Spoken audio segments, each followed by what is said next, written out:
Bonjour et bienvenue dans l'émission Le Rendez-vous PME consacrée aujourd'hui à l'interprofessionnalité. Depuis 2015, grâce à Emmanuel Macron, les différentes professions juridiques peuvent mutualiser leurs compétences en un même lieu et une même offre. Sur le papier, l'idée peut sembler séduisante, mais à quel type de perspective prometteuse répond-elle réellement?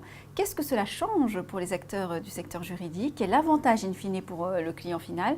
Pour m'accompagner sur ce sujet, deux intervenants. Avec à ma droite Arnaud Bezombe, associé gérant de FitSuite CDPA. Vous êtes précisément expert comptable, bonjour. Bonjour. Face à vous, Nicolas Beauchin, donc associé gérant chez Avocatio. Merci à tous deux d'être avec nous. Vous êtes avocat, bien sûr, oui, on va bonjour. préciser pour Avocatio. On va peut-être commencer avec vous, Arnaud. Oui. Est-ce qu'on peut rappeler finalement qu'est-ce que l'interprofessionnalité, j'ai réussi à le dire, je suis fière de moi, et quel type de perspective prometteuse finalement elle peut répondre?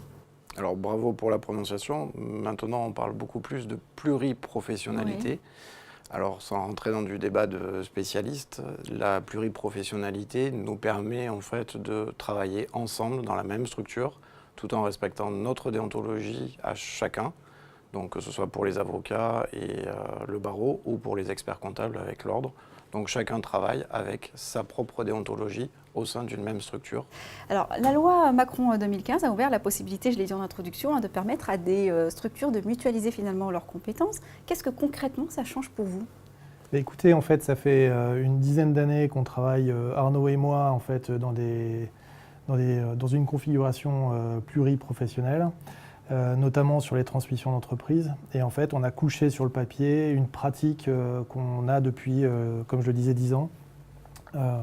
Donc en fait, ça permet au client d'avoir une seule personne, une seule structure en fait, qui s'occupe de lui, avec plusieurs compétences au sein de la structure.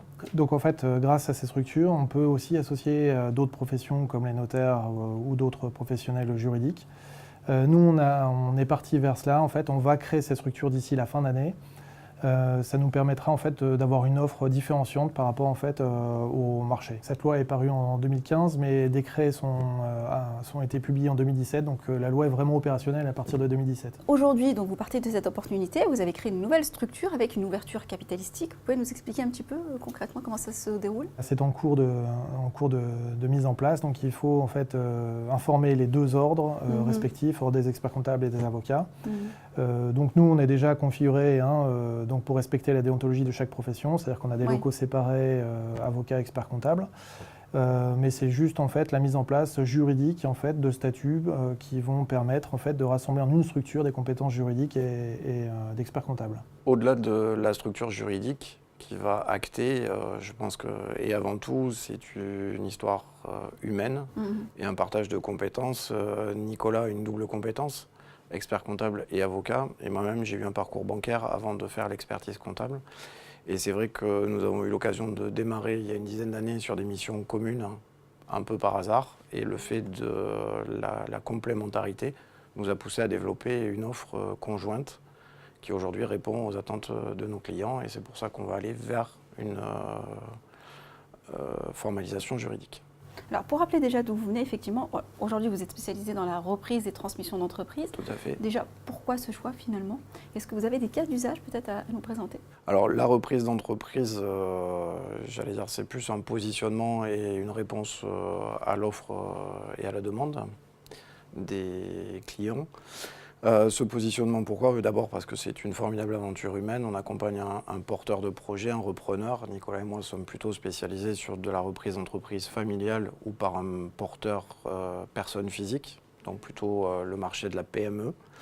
Et pour chaque repreneur, c'est l'aventure de sa vie et nous avons la chance de l'accompagner dans toutes ces étapes et en ayant cette offre conjointe, de simplifier en fait ces démarches, puisque c'est plus de la complémentarité que de la compétition entre conseils. C'est vrai que beaucoup de transmissions sont des histoires de famille, ce sont des entreprises familiales. Vos projets et perspectives d'avenir, finalement, aujourd'hui? Donc nos perspectives d'avenir, c'est rester dans la pluriprofessionnalité, avocat, expert comptable, et de développer d'autres secteurs d'activité. Mais néanmoins, en fait, on va continuer de se professionnaliser de plus en plus dans le métier de la transmission d'entreprise. Donc on travaille aussi sur les aspects, conjointement, des aspects fiscaux.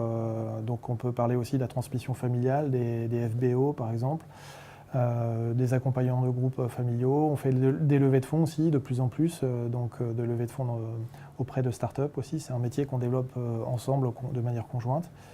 Donc en fait, on accompagne le plus possible nos clients à travers une offre vraiment transversale.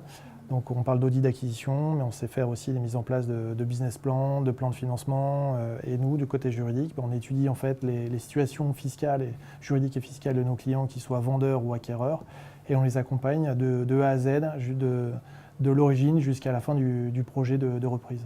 Nous travaillons également avec les fonds locaux, régionaux, dans ces types d'opérations de reprise. On a un partenariat assez fort avec eux. On essaye de monter les dossiers avec eux lorsque le financement en fait, n'est pas possible parce que le repreneur n'a pas assez d'apport. Donc on forme de plus en plus les collaborateurs afin en fait, qu'ils se professionnalisent de plus en plus sur des métiers très, très pointus, très spécifiques pour accompagner au mieux nos clients. Merci d'avoir été avec nous. Merci à vous. Merci à vous de nous avoir suivis sur le Figaro. On se retrouve bientôt pour un prochain numéro, le Rendez-vous PME.